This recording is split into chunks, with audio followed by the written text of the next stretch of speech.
But I mean, I think like the success of the books definitely had something to do with, your covers. Like they weren't too scary. They had like a lot of bright colors that kind of like pulled you in, and yeah. Yeah, the colors definitely took the edge off of the horror factor. Mhm. Some of the pictures are scary, but the way RL wrote too was, there was an element of humor in Yeah, all yeah, the definitely. stories. So that I tried to carry on that. Yeah, it was especially when we got to that say cheese and die, Mhm. when I went, oh, I get it. These aren't just scary Right, stories. We're right. gonna, we're gonna joke around a little bit. And yeah, and the color palette really set it in a little lighter tone than if we had gone with the deep dark brooding blacks and grays and stuff.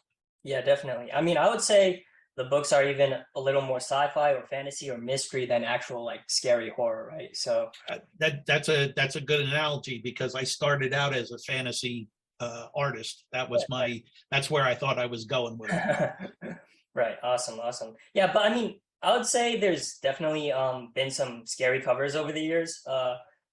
Been some pretty funny covers too, but there's definitely been some scary ones. Oh, sure. Yeah, we leaned into the scary sometimes, but the idea that it could be funny was, just another card you could play.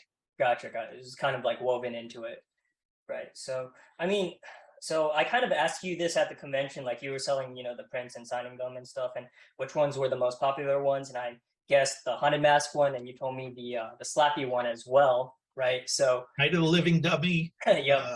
uh, The Haunted Mask, Mhm. and A Day at Horrorland. Those are the big three. Those are the big home Gotcha. run balls. Um, Say Cheese and Die is in there, and Oh, okay. so is Welcome to Dead House. Those Perfect. five really kind of round out at least from cover art, a cover art aspect. Gotcha. So if people want the rarer ones, they should go for the other ones then, huh? There you go. Right.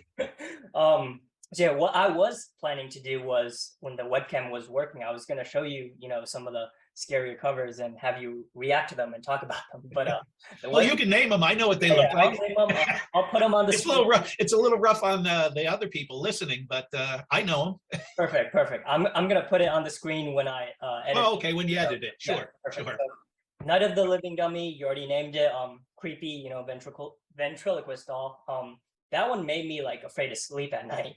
And Yeah, that one definitely had a darker tone.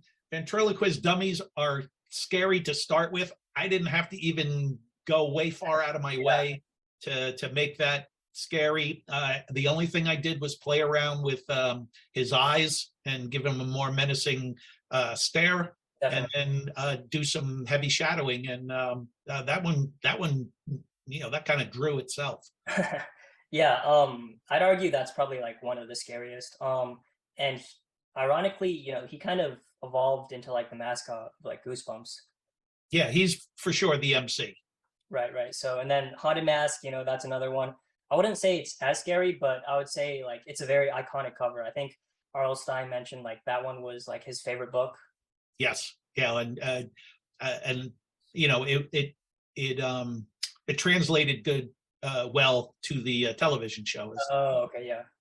Gotcha, gotcha. And then book 15 was like I think You Can't Scare Me. It's the one with the zombies crawling out of the mud, and Yeah, that one is pretty scary too because it's like they're, gonna drag you in or something.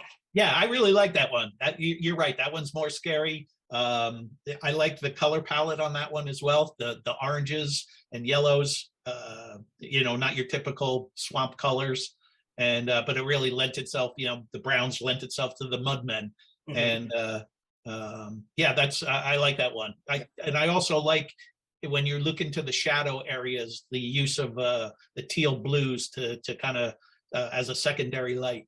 Mhm. Um, yeah, that one. You picked a good one. I like that.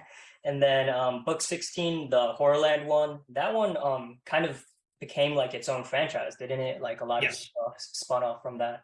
Yeah, a great story behind. That one. The story really carried it. There was a good twist in it, and yeah, I think the part I like the best about that piece is the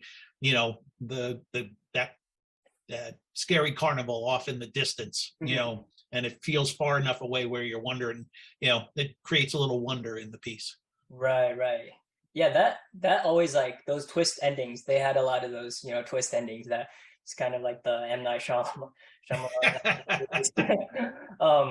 Yeah, yeah. And then lastly, book 33. This wasn't one of the more popular prints that you told me about, but it's the Camp Jelly Jam one with the camp counselor smiling. Like that guy looks like he's like on drugs or something, and then Well, I do bring that print to the cons from time to time. oh, The reason why I'm laughing so hard is yeah. because when you get the book, The Art of Goosebumps, you'll see the photographs that were used as reference, and that's me. Oh, So I was not on drugs at the time, I can tell you that much. But yeah, I love the guy's expression. I love the fact that he's got his shorts hiked up to his armpits, and yeah, he worked out just right. he looks like he got hit with the Joker gas, when Yeah, hits yeah, people and makes them smile. Yeah, he looks like he got hit by that. exactly. Yeah, it's a smile, but it's way forced and it's way menacing. Definitely, definitely. So that was the last one.